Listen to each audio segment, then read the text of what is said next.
Good morning, everybody. Happy Monday to you all. It's welcome to Living Astrology with Janet. It's time to grab your cup of coffee or your tea, sit back and relax so we can chat about what is going on up in the stars above us for the week ahead. It's Monday, so of course we're looking ahead at all of the different things that might be happening. And it's not a quiet week. It is a busy week, astrologically speaking.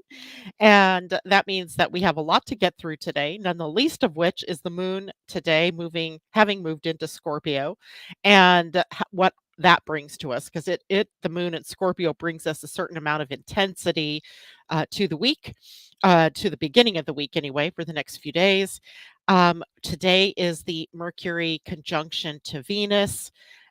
Mercury having just moved in. I noticed when I pulled the chart, which I did just moments before the show began, that Mercury's at 026, or excuse me, that's Venus 026 and Mercury at 032. So they are right now, as we speak, in a very tight conjunction, having just moved into the sign of Cancer. So now we begin to see the shift, right, of the planetary energies out of Gemini and into the sign of Cancer, as the sun later this week will move into Cancer, marking the summer solstice for those of us here in the northern hemisphere and the winter solstice for those of you in the southern hemisphere. So we have a shift. And you'll notice, if I show you the astrology chart of this, you'll notice the planets are starting to spread away from one another. Remember, for a while they were tightly packed in just 3 signs, and now we have 4 and 5 signs that are where the bulk of the planets are. So from Pisces, Aries, Taurus, Gemini, and Cancer, that is where the bulk of the planets are sitting now, but it's spread out a ways. It's a little more fan-like than so intensely packed in just a couple of places. So let's see what else this week. We have a Sun square Neptune coming up, and that's coming from the Venus Mercury square Neptune. And it's an out of sign conjunction for this one with the inner 2 planets, Mercury and Venus. And an out of sign conjunction has a little bit different quality than an out of sign, excuse me, square has a little bit different set of qualities around it than it would if they were in the same sign. So Neptune is still anchoring in Pisces, but has been sitting at the 29th degree, literally 29 degrees, 52 minutes, which means literally 8 minutes of arc in terms of the circle before it would have moved into Aries. But Neptune will retrograde and begin to move backwards. He's not quite done in Pisces yet, right? He doesn't want to, he's lingering here for another several months. And the square then from Pisces to Gemini, when both Venus and Mercury were at the 29th degree of Gemini, that really institutes the square. But now that they're moving on, now we have an out of sign square. So we might have had some tension going on in that square around communication and or someone deceiving us or taking advantage of us in some way. And it is so interesting because over the weekend, I heard from there's a group of us that meet every other week. And I heard from one of the ladies who said that she had been that she's been financially ruined, that she was groomed and then scammed, and all of her money is gone.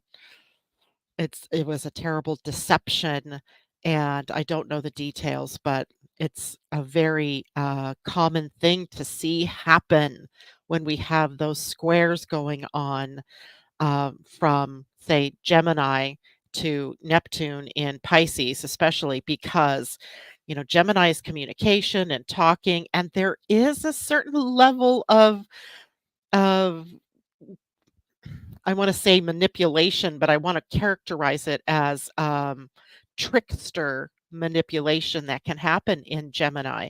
And then, of course, Neptune and Pisces, always willing to believe, the process of deception and, that foggy, filmy kind of energy going on.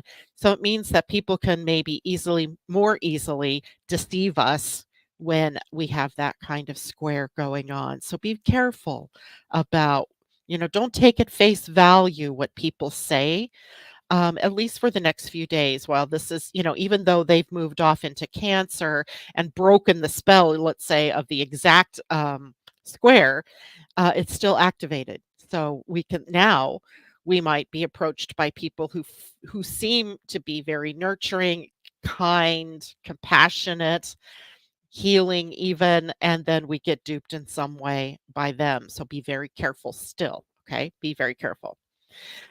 So as well, today we'll talk about the summer solstice. That's coming up on Thursday. Like Thursday, you should circle the 20th on your calendars or be very watchful around that day because we have the summer solstice that day. We have the full moon that day. We have Jupiter's move into a new gate 16 that day. It just feels like that particular day is piled on with aspects and planetary motion that can make it a more intense kind of day, even if it's really cool and it's good and the aspects are clean and clear. It can still make for some craziness for us when you have them all stacked on one another during that day. And it's even the sun square Neptune on Thursday as well. Now, we were talking about Venus and Mercury in their square relationship to Neptune. The sun coming into the square with Neptune might shine a light on something that you've been deceived by, right? There's the possibility that something comes up or comes to the light that you didn't know about or that you have to do something about. So I'd still watch the 20th for those aha moments, perhaps, um, because the sun's light can really uh, shine on where it is that you've been out of your mind, where you have been not taking good care, where something has been taken advantage of, and what have you. So we'll want to watch for that on Thursday as well. And I see good morning. Everybody's Johnny on the spot this morning. It's great to see all of you here. Good morning, Julie and Christine and Chester's mom, LS. Good morning. Corey, hello to you. J Lo says, Happy Monday, Astro Design Tribe. Pam Zaruba, good to see you. Narges, good morning. And Christine says, Oh no, poor woman. Hope she'll be okay and recover. I hope so too. I don't know the details yet of what's happened, but she is not dumb, right? She is not. If it can happen to someone like her, oh my gosh, I don't know what's going on for people that are a little less with it and smart, intellectually with it. Mm. So be careful, everybody. Good morning to you as well, Joan. Okay, so let's start with our moon this morning. With the moon in Scorpio, that that plays into all of this too. As I'm thinking, Scorpio sometimes is the detective energy. And with the moon in Scorpio, it's possible that our investigative nature comes to the surface, and maybe all of us are more willing to investigate things that sound good on the surface, but are really not so good when we take a deeper look at it. So, the moon, because she represents the changing of our emotions and our subconscious patterns, our subconscious minds, in other words, our intuition. And while in Scorpio, she's associated with depth, with intensity, with transformational energy, the whole death and rebirth process, and mystery. Right, there's a bit of mystery along the Scorpio lines, and so when the moon is transiting through Scorpio, the themes of those themes become more pronounced as they're being brought up to the surface, and it impacts our emotional landscape and our interactions with people. And let's see, she is in Scorpio. She went into Scorpio late last evening, so 11:30 something my time, Pacific time, so early this morning. So we haven't really had a waking day yet with the moon at Scorpio. So here's your moment, right? Where we're going to learn about how this is going to be a daylight sort of energy. And she's in Scorpio today, all of tomorrow, and transits into Sagittarius early Monday morning, and then begins the process of the full moon, which will happen in Capricorn, actually on the 21st. I misspoke. The moon is full on the Friday. And actually that UTC time, that might even work out to be June 22nd. So we'll talk more about the full moon here shortly. Okay, so key themes of the moon in Scorpio. Number one is that emotional intensity, right? That everything feels more profound, feels deeper. Our emotions run deep and intense during this kind of a transit. And that means we might have, more profound emotional experiences with one another during this kind of energy, well, during this transit. And it also brings a level of sensitivity, right? It's a water sign. And so sensitivity in that we might feel more intuitive, we might feel more in tune with what others are thinking and feeling, but we ourselves might also be more sensitive to all of that energy. And it also, Scorpio is a sign of passion. It is deep passion, right? So passions run deep. You've probably heard that saying before. So there is an increase in passion and desire that affects our relationships and our endeavors in life during this period of time too. So it's like, if this feels good here, let's ramp it up and see how much better we can make it feel. And it is a time of transformation and renewal. Now, remember, we're coming into the full moon. We're still in that 2 week period of time where the moon is building in light. It is building in strength in terms of the emotional, intuitional, inner world of each one of us. And there is an opportunity then for emotional transformation at this time. It's encouraging each one of us to do a deeper dive into emotional issues that we have and to seek resolution. It's a great time to let them go, right? To drop them off. And letting go is another theme, right? We have Scorpio energy, which rules everything about letting go, right? Because it has a tendency to hold on. Scorpio can hold on, so can Taurus, its opposite sign. So we have this holding on energy, and it can lead to our needing to release, right? And let go. There's a strong emphasis on letting go what no longer serves you, making room, as it were, for some kind of growth or some kind of renewal in your life. And again, this, wherever Scorpio is in your astrology chart, that is where this renewal can happen.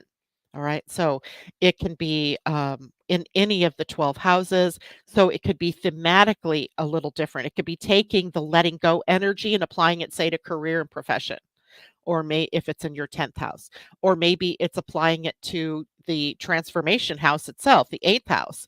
Maybe it's applying to your 7th house of relationships. Maybe it's applying to your first house if you have a Scorpio rising, and that would mean this pressure for letting go is very personal to you, right? It's about the self. So depending on, like I said, where it is in your chart, that could be where you will experience that letting go energy. Now, it's also a time for us to explore the unknown, the mystery, the magic of the world, of ourselves, even. There's a fascination that can be very much brought to the surface of the mysterious. And people might feel drawn to exploring the hidden facets of things, or the hidden facets of themselves, or even of others, but also of the world.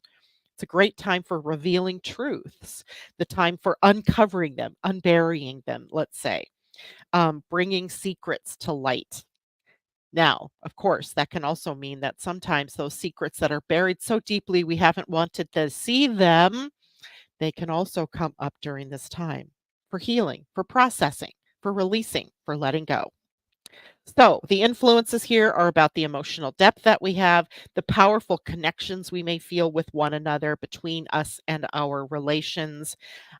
We may have transformative healing possible during this period of time, and as well, addressing our deeper wounds. Scorpio, it's not that Scorpio wants to hurt or it just wants to go deeper. Like it's like the onion thing, peeling off a layer and then there's another layer and you got to peel that layer. So we're constantly peeling layers of wounds or layers of the things that need to be healed in us, the deep-seated sort of emotional wounds that we're holding.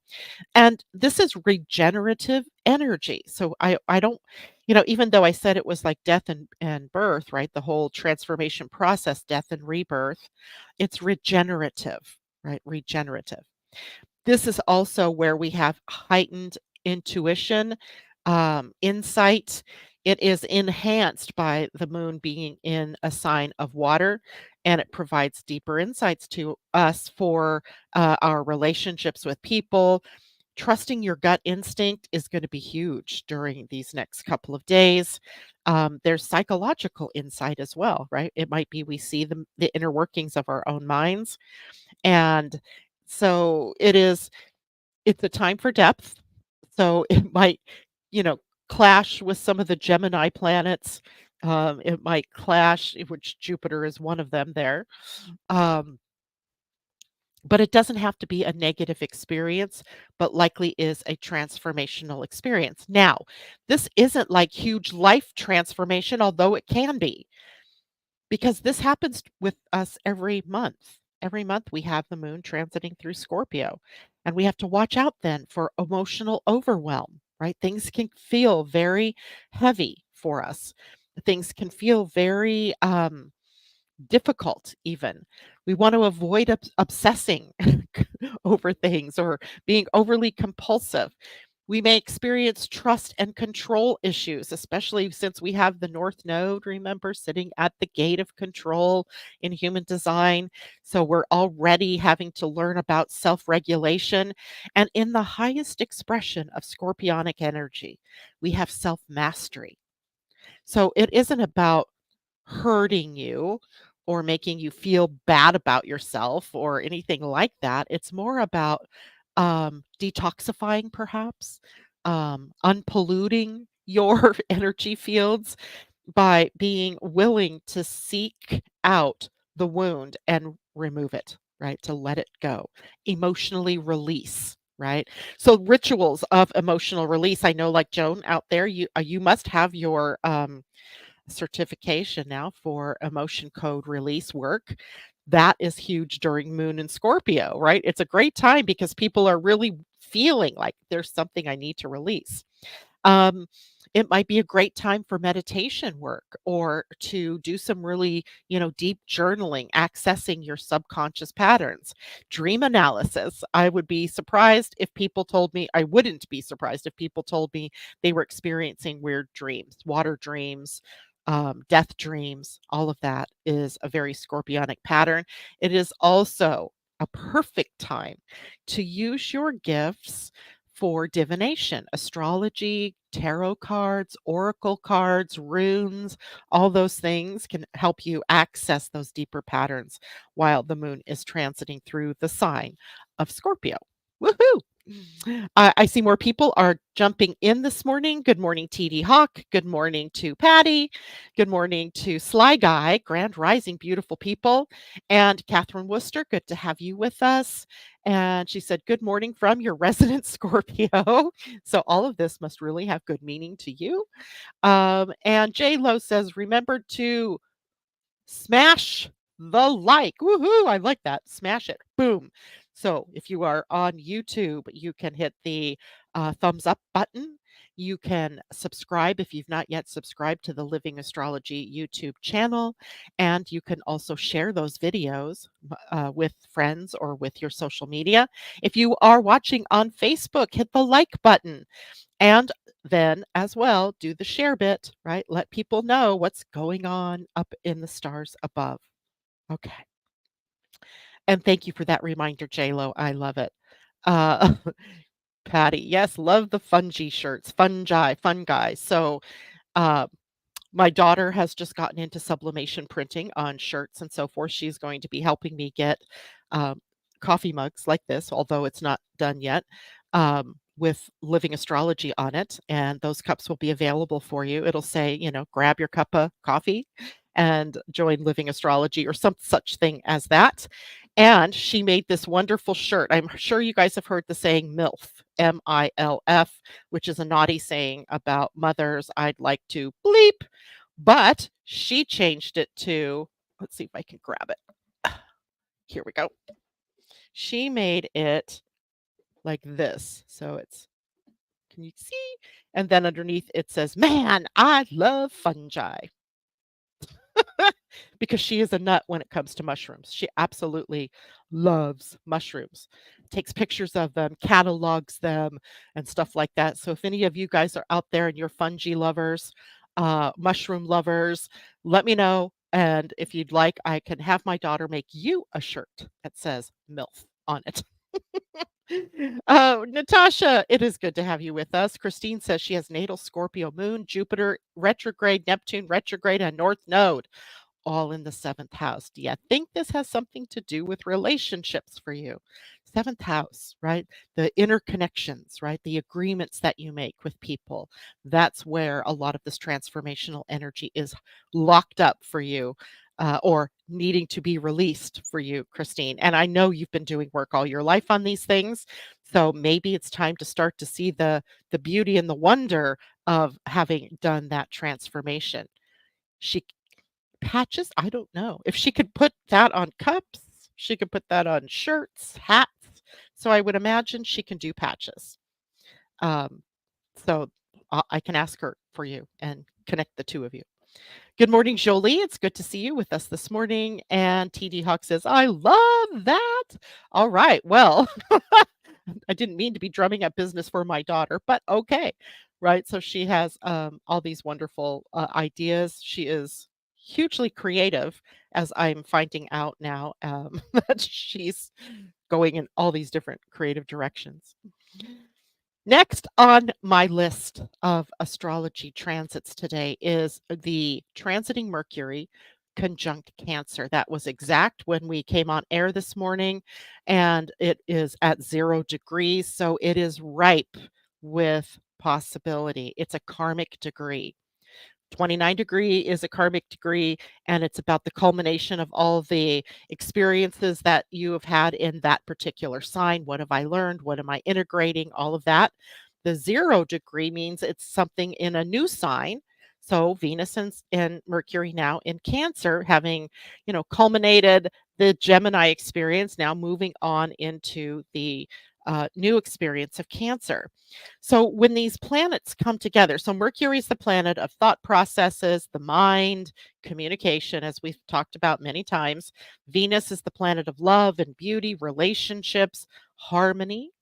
And in Cancer, a sign known for its emotional depth, its intuition, its nurturing qualities, its powerful expressions of love and communication of our feelings that we might expect with this conjunction. So it is a time for us, this kind of magnifies this need for us to connect with one another on a deep level. And I was like curious, like I knew it was going to be this, but I don't know why I had to look it up. And I did to see where in human design this is happening. And I suspected it was going to be in the gate 15, and is happening in the gate 15. This is the precursor, if you will, to the sun's movement into Cancer later this week, when he too is moved into the gate 15, called the gate of the love of humanity. It is a love gate. And in quantum human design, we call it the gate of compassion. So we're emphasizing the love of one another. Or it's possible, because this is our world nowadays, what we see is the exact opposite, where we're not being very loving and compassionate to our fellow human beings on the planet. Like maybe we just don't have the ability to um, to have a compassion for the plight of others when we ourselves as individuals or as family units are experiencing so much traumas and dramas. And that's something that we have to learn to balance with that gate, is that this idea of we belong not only to a family or a community or a nation, we belong to a world or a planet that is also a part of a solar system that is also part of a universe. So it brings up this idea of brotherly, sisterly love, right? Bringing us all together. And from that, now that's from a human design perspective as well, right? That's gate 15. But we also have that gate 15 at the crux of Cancer. So what we have is emotional communication, Venus and Mercury. And that makes for heartfelt conversations between people. It's infused conversation, and it's infused with love or care or empathy or compassion for one another, right? That's this energy. And it is a time when people might be more inclined to share their feelings, right? Or share from the sincerity of their own hearts. And you too, right? So all of us might be doing that. Empathy and understanding, tolerance and acceptance all are open possibilities at the 0 degree, right? That's what these 2 come together. They set the tone for that kind of energy. It's up to us how we run with that, right? It's not saying that, "Oh, yeah, we're all going to be, kumbaya and love each other," because that just doesn't always happen. But it shows us there's the possibility of blending our minds and our hearts, and then sharing that in a form of compassion and love and understanding and tolerance with the world around us or with the people around us. There's also a strong dose of harmony here. Smooth interactions is what we're after, right? These two blend the heart and the mind to bring about um, charming communication, perhaps, or the ability to really listen and understand about what is happening with someone. It really puts a focus on our family relationships. Cancer is a sign of home and family, right? So you might expect that we're nurturing the bonds that we have with one another, especially in our families. But families are not just like blood relatives, right? Our families, like I consider all of you sort of my astro family, if you will.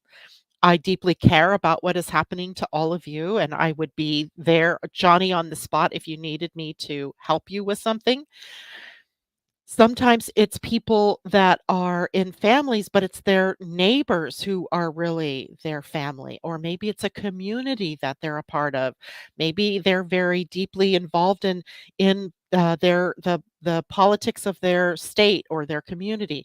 Whatever it is that you're deeply bonded to, you're you're focusing now, or the potential is to focus on the love in the group, right?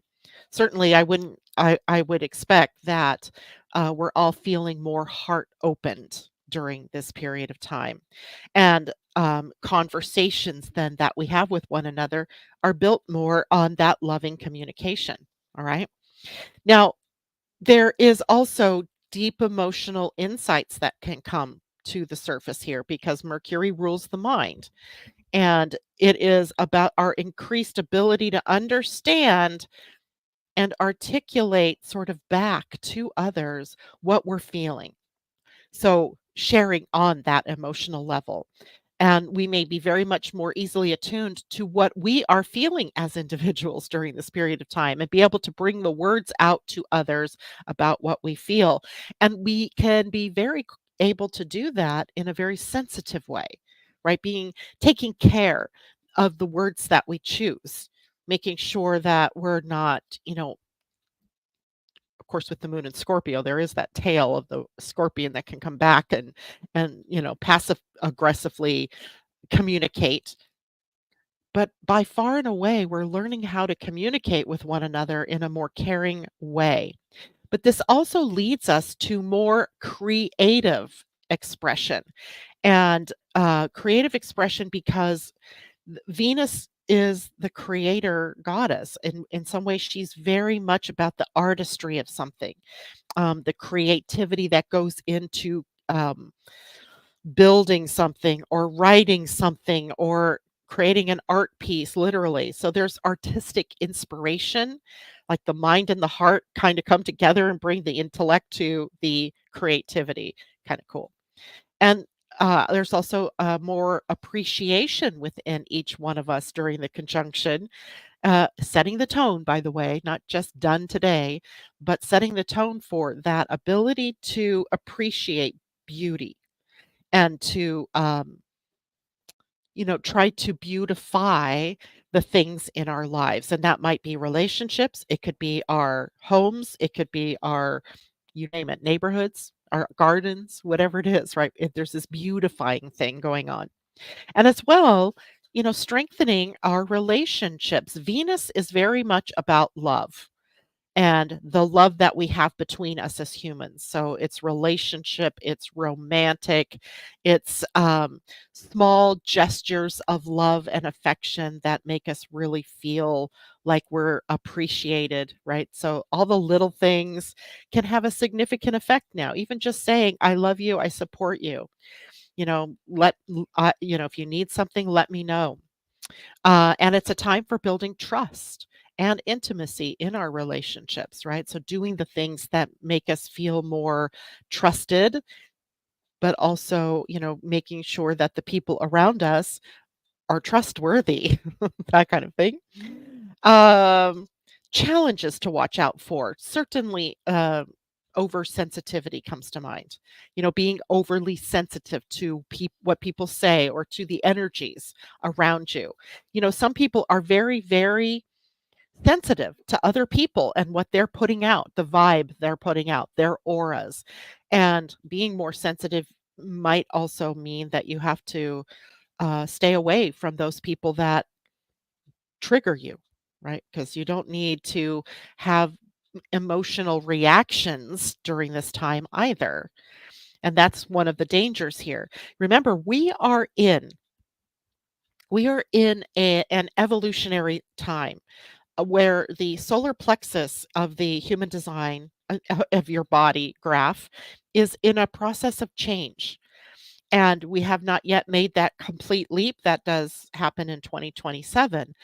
But all of this emotional stuff that we've been talking a lot about lately is in preparation for that evolutionary leap. And even though, we are already alive and all of our experiences are set within us, evolutionary leaps come along and push us into a new way of being in emotional response instead of emotional reaction. So be mindful of the potential that exists for that overreacting to perceived slights or criticism, and practice self regulation. Gate 21 with the North Node, self regulation, meaning that you are emotionally resilient and you do not have to react with the jab back at anyone who hurts your feelings, right? You can breathe through those things. You can understand those people are sensitive right now, right? Everybody is.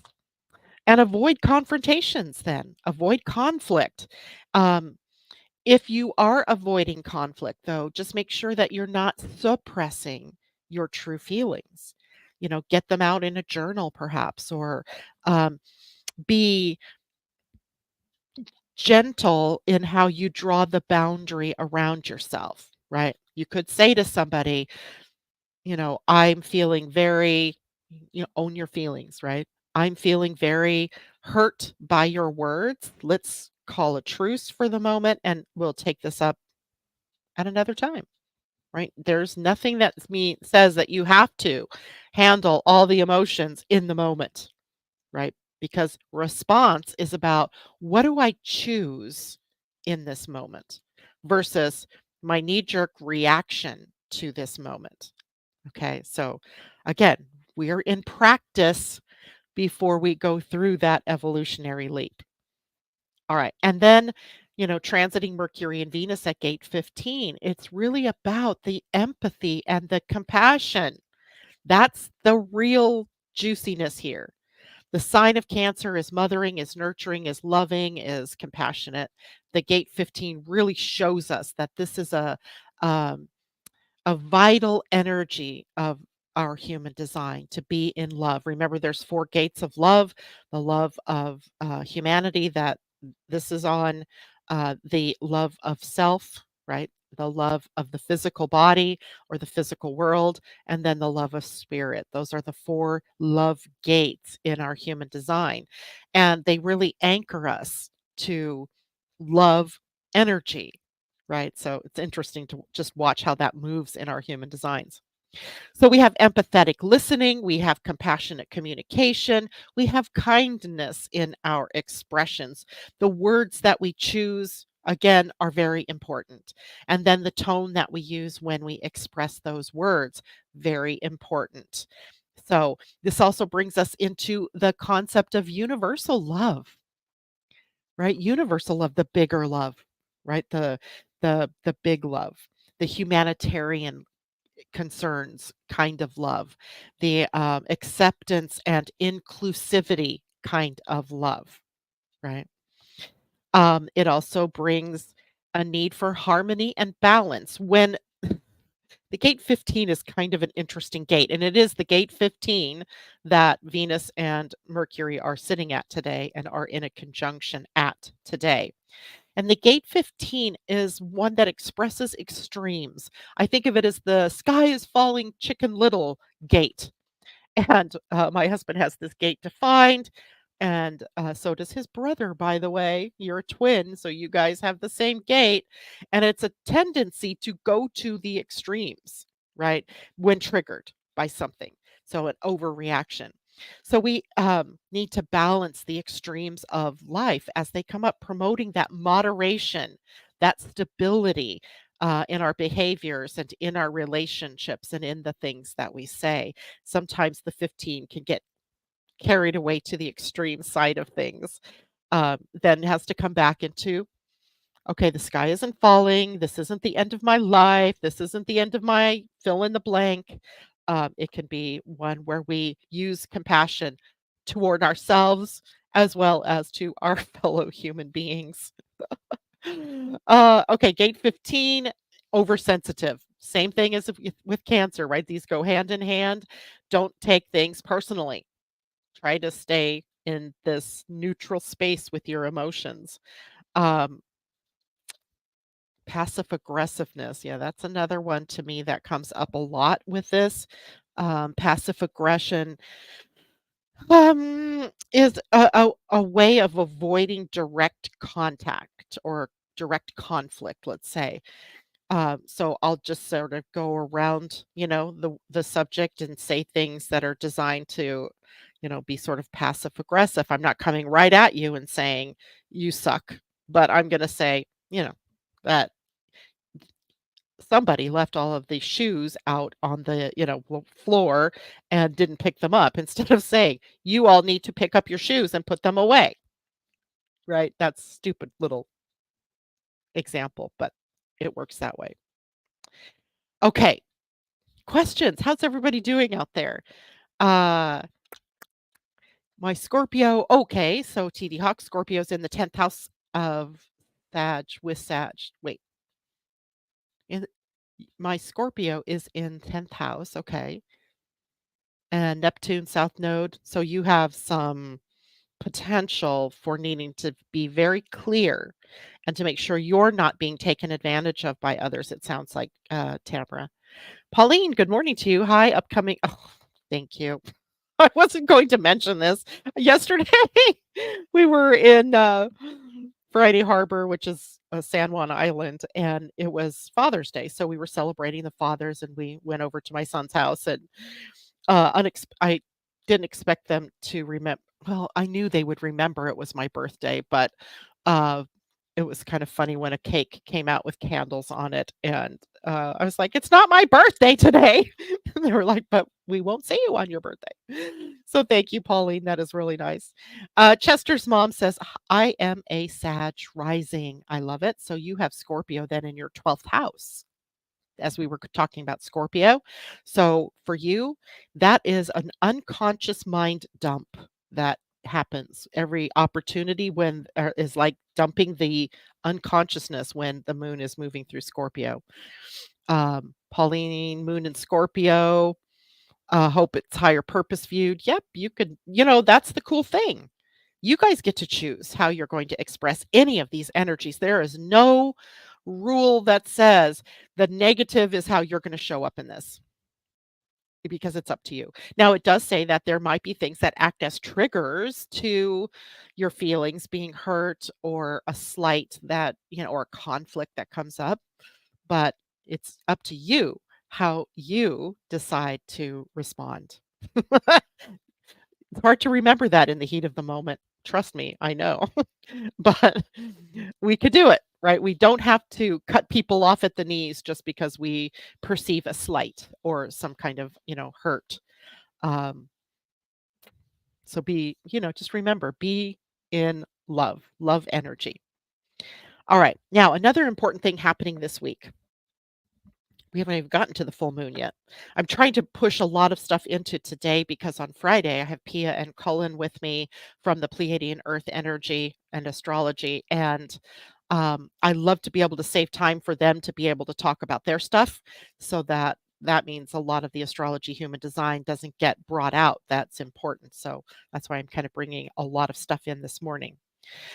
Jupiter is making a move this week, and into the gate called zest in quantum human design. The gate called enthusiasm, I guess, is another really good word. Sometimes you'll hear it called the gate of skills, and that's the gate 16 on the throat center. And Jupiter as a planet is known for its abundance and its beneficent qualities, meaning it's a beneficial energy, and it brings growth, it brings optimism, it brings fortune, luck, abundance. That's very much Jupiter. And the gate 16 on the throat center is a gate of enthusiasm, where we bring the creative energies up into the throat, and then we speak with enthusiasm, right? Or with a zest for sharing what we're learning, right? And we've been learning a lot, haven't we, with all of those planets that have been moving through Gemini. This is a Gemini energy to boot. So we have enthusiasm for the insights we're having, for the information we've learned, for the sharing of that information with people. So this gate that Jupiter's in amplifies all of that ability and talent that we have for being enthusiastic in our expression to others, right? Especially with confidence, and with a feeling of, look, I'm so interested in this, I want to share with you. So there's enthusiasm linked to passion. What am I passionate about? I'm passionate about astrology. I'm passionate about human design. So those are the things, of course, enthusiastically I will speak about, or with zest, which is another interesting word, right? Zest. I always I always think of like the zest from a lime or a lemon. But this is zest as in the excitement, the fulfillment of joy in being able to be excited about something and then share with that energy and excitement. Joyful expression, that's another word that we could use. The desire to express ourselves joyfully and to share our thoughts, our words, our experiences with enthusiasm with others, right? It's a great place for Jupiter to be, although I would bet it can get a little carried away. We'll take a look at that in a minute. This is a gate that's also known for skills. Sometimes I've seen it in human design lingo as the gate of skills. And it has an interesting kind of dual role here, because, first of all, you have to have the skills to be able to speak confidently with people about something, right? If that's one of the focuses here, is developing and mastering skills of a talent of some sort, honing your craft, as it were, and becoming proficient in something. And then the ability to share that confidently, enthusiastically, and joyfully comes sort of naturally, right? It is also emphasizing practice and dedication to your craft, whatever that is. Remember, it's on the throat, but it doesn't necessarily mean it's all about just communication, right? It's the ability to communicate for sure, about whatever it is that you are mastering in your life. It brings mastery up to the throat. So if you're a generator or a manifesting generator whose primary reason for living is about mastering something, whether that's a skill, whether that's a craft, whether that's yourself, whatever it is, right? You're bringing that enthusiasm, that experience up and speaking it, right? So, the importance of practice and dedication to your craft is also a part of this, because achieving excellence is also something that we want to be able to speak about to others. And the reason that becomes important in any case is about being able to influence and inspire other people, right, with your voice or with your experience or with your insights. So the energy of gate 16 is kind of contagious, right? It's inspiring others with enthusiasm and excitement, and it catches on. Right, people get excited about it. You hear this murmur of excitement that goes through a crowd or something like that, right? But it's also leadership energy, and the leadership here is influencing others joyfully, with intelligence, with experience, the voice of experience here, um, and creating a dynamic presence for yourself. In other words, we're really joyfully expressing our authenticity, right? That's the key here. And there are, always going to be expansion tendencies with Jupiter being here. And Jupiter, maybe growth in our skills, whatever those skills are, maybe opportunities for us to master and then receive increased recognition, reward even for having done the work to master our skill and then to bring it to people thoughtfully, zestfully, excitedly, passionately, and share, right? Sharing. It is about optimism and confidence. So the positive attitude, right? Jupiter brings that positive attitude. And also, a gate on the throat means there's also the potential for bold communication as well, right? The confidence that you can step forth and say what needs to be said. There's abundance through joy in this gate 16, joyful manifestation, magnetic, right? There's a magnetic quality here. Remember, Jupiter's an amplifier. That means it can also amplify your lack of skills. If you're trying to, bring something to someone, but you really don't know what you're talking about yet, it can amplify the negative side of that and the positive side as well. Now, cultivate enthusiasm then for the next few weeks while Jupiter's transiting through the 16. Develop your skills, whatever those are, right? Even if you think you're an expert, you can always learn more and then inspire others through what you've learned, right? This is a great placement for Jupiter to be in. Um, Watch for overcommitting yourself, right? You could get carried away with enthusiasm and passion, and then you overcommit yourself, and then you burn out, and then you can't be there for anybody, right? You don't have the energy to do that. You can take on too many projects, too many speaking engagements, too much. So balance your enthusiasm with rest and self-care, right? Very important. So the other thing we've talked about already with Jupiter in Gemini is scattering your energy. That can be a big deal. Can lose focus very easily when we have uh, Gemini Jupiter, because remember, it's magnifying all of the things, right? Um, Watch out for impulsiveness, rushed decision making kind of thing, because the excitement can get carried away, and then we can commit ourselves to things too soon or to too many things. So watch out for that. Watch out for overconfidence. There's a lot of positive energy here. but be wary of becoming overconfident and then you take unnecessary risks or you commit yourself to too many like scary big things. So just take care. All right. But overall, the planet Jupiter in the gate 16 is a boon to all of us, right? Now, let's talk something really quickly. How much time do I have? I just wanted to say about, how this might impact you, right? Because human design works a little differently, from astrology. In astrology, we'd say, okay, well, Jupiter in the whatever degree of Gemini, what house is that in, right? So then we would kind of see what area of your life that's in. In human design, we already know it's on the center, the throat center. Now we just need to know how is your personal human design geometrically arranged so that we know how is this going to impact you. So first of all, you can have an open gate 16. Oh, let me share my screen. I forgot I totally had this up for talking about it this morning. It's a window. Oh lordy, I'm going to have to do this first. Cancel. Now present. Why does it always work fine in the background of the morning when I'm starting? There we go. So this is a human design chart. We're talking about the gate 16 right here on the throat center.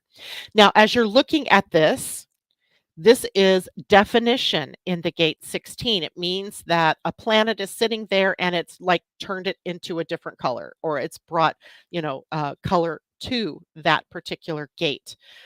Now, in your own chart, this could be white. Like, see, gate 20 here is white. Um, you could have gate 16 that's completely white. I do. I don't have gate 16 defined. And if you have gate 16 open or white, it means it's not defined. So you're influenced by others who have that gate that might be in your life. And or when a planet transits that gate, it becomes defined and you become impacted.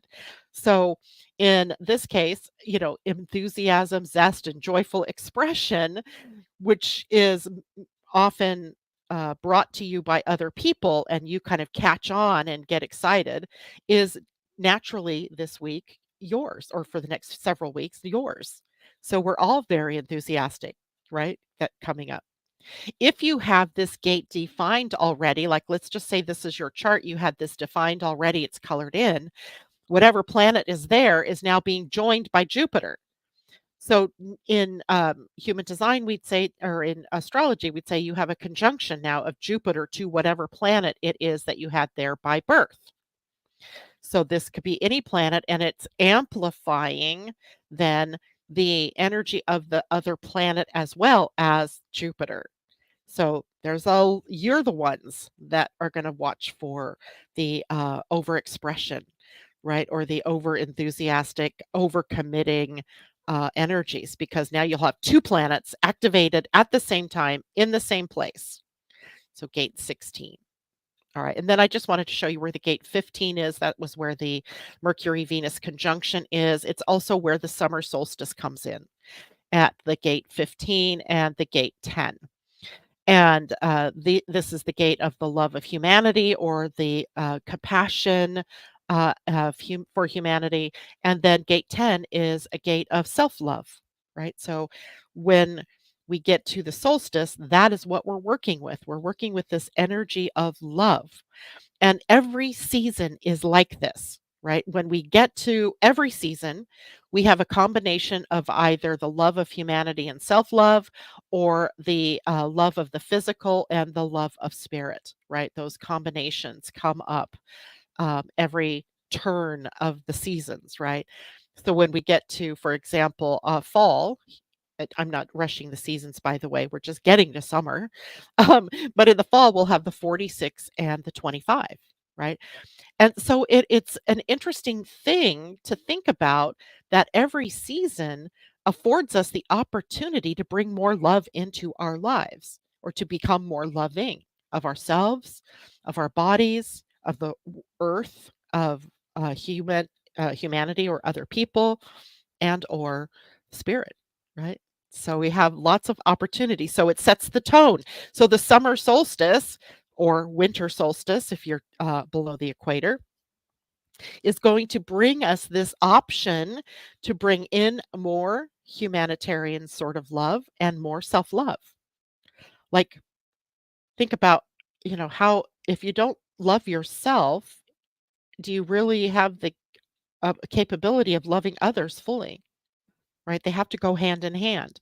So it's always a time, right, for us to think about, the impact of love in our lives. And it's a quarter that is changing as well, right? The quarter of the summer, the full-on harvest, not the harvest, the full-on beauty of everything, blooming and everything, having greened up through the spring. And, we get to enjoy this fullness, right, of life. And part of that is the fullness of love through our relationships and from loving ourselves. So the solstice is always fascinating that way.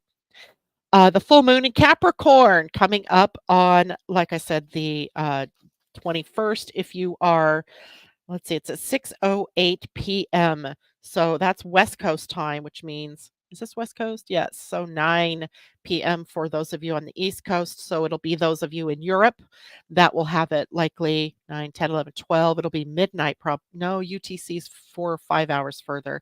So it'll be the next day, the 22nd, for those of you in Europe and beyond.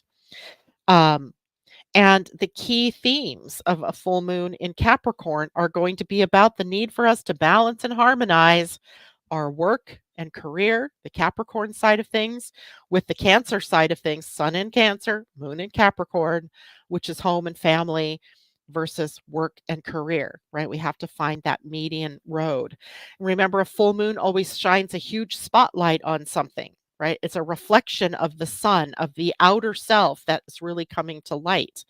And it brings us the possibility to be in culmination of something or finishing something. It is a new beginning of sorts, not like the new beginning of the new moon, but it allows us to release and let go of something, right? Maybe there's something that is out of balance between your home and family and work. Or the career, the focus of recognition and reward that we're driving or striving for, and its effect on our family or on our personal lives. And we need to balance that. And it can come to light during the full moon. The full moon is very good for showing us with a lot of light the inner world, right? And the things that maybe have been standing in our way.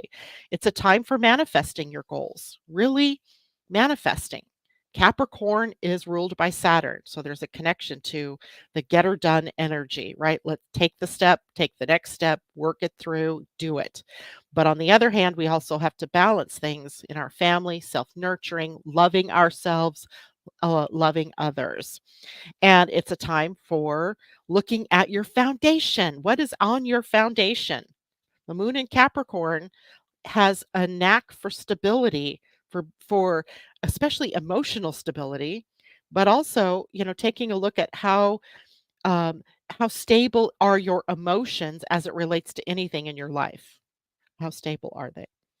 It is about taking responsibility and using authority in your life.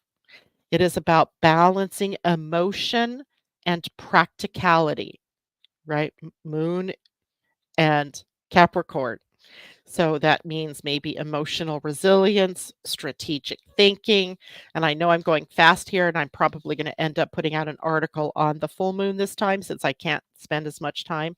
I'm maybe thinking that I can spend some more time with this. I'll take a section of Friday with the Pleiadian energy people, Pia and Cullen, and we'll talk more about this because we're already at 9 o'clock.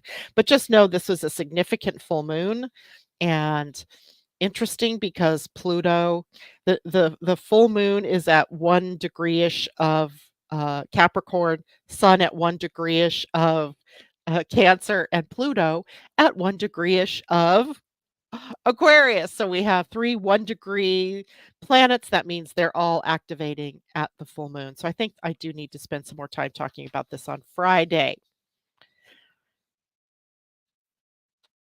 All right, let's do a card reading, shall we? I think we might need to do a couple of them this time. Um, I think we did a couple on Friday though. Oh, not that one apparently. Let's see. Let's do a wisdom of the and I wanna do a goddess. Oh, that came out of nowhere. We haven't done a goddess one in a while, so let's do her first. And the goddess deck is, by Colette Baron Reid. It's a larger book, but it's so beautiful, and the cards themselves are really beautiful if you've never seen the deck. Like, there's this one, that's Persephone. Mm, let's see what we get. And how's everybody doing out there? Do you have summer solstice date and time? I do. I'll get that as soon as I pull the card, Pauline. Uh, uh, 12-5 Mars and 11 Neptune. I'm swirling. Woo! But it doesn't feel heavy as usual, probably because you've done a lot of work, Ellie. We pulled out Branwen, forgiveness. Ooh, that's interesting with the moon in Scorpio today. Bronwyn is a goddess that I believe is Celtic. Let's take a look here and see. Oops, pastor. Now, in this deck, it is important as to whether the card was upside down or right side up, and she came in upside down. And when it's right side up, this there is an empowerment message. When she is upside down, it's an alignment message. So let's talk about how we must align.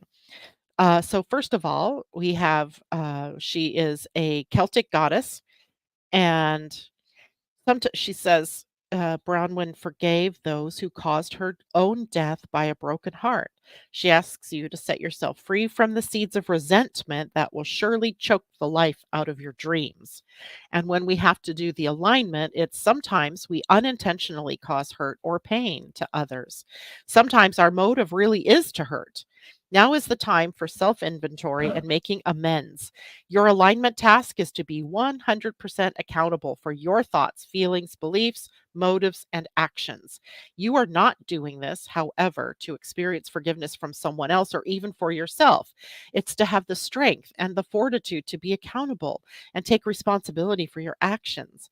In this way, neither guilt nor shame can take root in your heart. You stand empowered and humble with your head held high, no matter the consequences. You will always be the beneficiary of such an act. The goddess Bronwyn says deep healing comes from this kind of courage and respect. She's just a beautiful card representation. Love it, love it. Okay, let's do a Wisdom of the Oracle for our second card. This is also a Colette Baron Reid deck. And I didn't see Debbie, are you out there this morning? I think my new deck should be coming tomorrow. Maybe today. Or maybe on my birthday. I don't know. We'll see. I can't wait to share that deck with y'all. It's one that Colette Baron Reid did herself. Like she did the art and she did the writing. So we got Truth Be Told, card number 14. Truth Be Told. And he was upside down. And in this deck, the upside down card is about I think it's about protection. So we'll see what truth needs to be protected here. 19. I need to go to 14. Okay. So the meaning of the card, the essential meaning of the card is about honesty, accepting things at face value, coming out of denial and the willingness to be transparent and clarity of communication. And it says, where are you being dishonest with yourself or others? If you're unhappy in any area of your life, look for signs of denial. This can also pertain to others being misleading or withholding or acting from hidden agendas. Now is the time to say no to dishonesty in all forms. Ask for the truth, even if you don't like what you hear. Acknowledging it will be key to a beautiful new future where you no longer labor under the heavy burdens that deceit and denial impose on you. Set yourself free. Nothing less than truth is required now. There we go.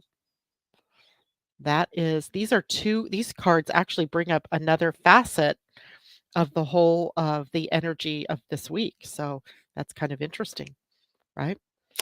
Okay, everybody, it was so good to be here with you today. Thank you so much. Let's see, I will be here on Friday with Pia and Cullen from the Pleiadian Earth Astrology and Calendar. And until then, you guys take care. Have a great week. Bye for now.